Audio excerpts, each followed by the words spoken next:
श्री स्वामी समर्थ चरित्र वाचनासाठी कोणतीही खास वेळ ठरवलेली नाही, पण सोमवार आणि गुरुवार हे दिवस आध्यात्मिक दृष्टिकोनातून अधिक शुभ मानले जातात.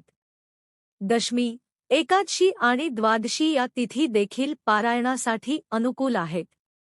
वाचन संपूर्ण एकाच दिवशी करावं लागेल असं नाही. दररोज एक परिच्छेद, एक पान किंवा एक अध्याय शांत मनाने आणि भक्तिभावाने वाचला तरी त्यातूनही स्वामींचा आशीर्वाद अनुभवता येतो. पारायण ही परंपरा नसून भक्तीची आणि स्वामींशी जोडलेली आत्मिक नाळ आहे. मनापासून केलं तर तेच खरं पारायण.